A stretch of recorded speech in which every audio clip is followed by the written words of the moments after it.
Hey, what's up everyone, and welcome to this quick tutorial in which I wanted to show you how can you save your PSD files into normal working JPEGs. Now, firstly, why should you change your files into JPEGs? If you have already a PSD, a PSD is always preferred because it has all the layers saved, and you can get into it and start just in case if you want to change some things, you always have the option to do that. So why should you change it into a JPEG?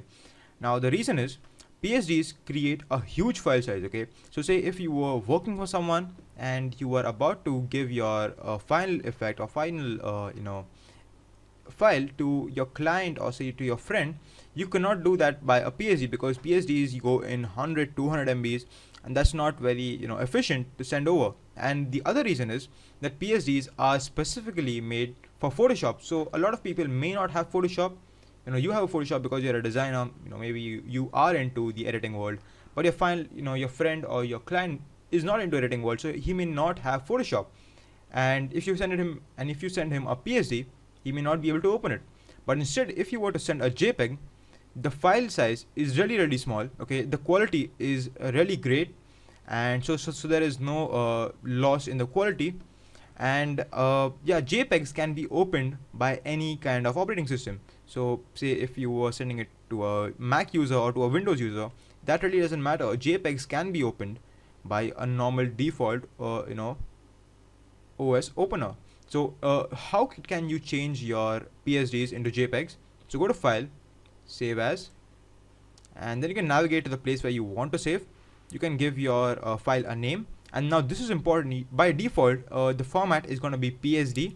You have to change this by clicking on this arrow, or you can just click over here, somewhere over here, and change it into JPEG. And this is how you can save. And if you just click save, and one more dialog box will pop up. Keep the quality at 12, but sometimes what happens, when you're working for a client and you want to email him or her some photographs, some email providers have this limitation that you cannot send a file that is bigger than 25 or exceeds the 25 MB limit.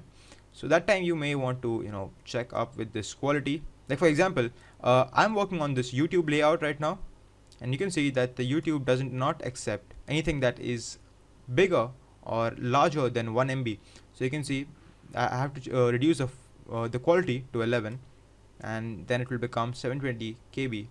So you can just click OK. You can check out the file, just click OK, and then you have created a nice JPEG. But there are a few limitations to JPEG also. JPEGs cannot be edited. So for example, right now I had to use a lot of layers to create this full effect. This layout, you can see these text layers. Right now, if I want, I can choose to change these words. I can choose to do some more changes in this final file. But if I was working on a JPEG, I could not have done this. If I was to import this into Photoshop, this will come as one single layer file. So that's one limitation. So what I'm advising you to do is save your final file as a JPEG. So if just in case if you want to upload it to Facebook, send it via Gmail, Yahoo Mail, Twitter, etc.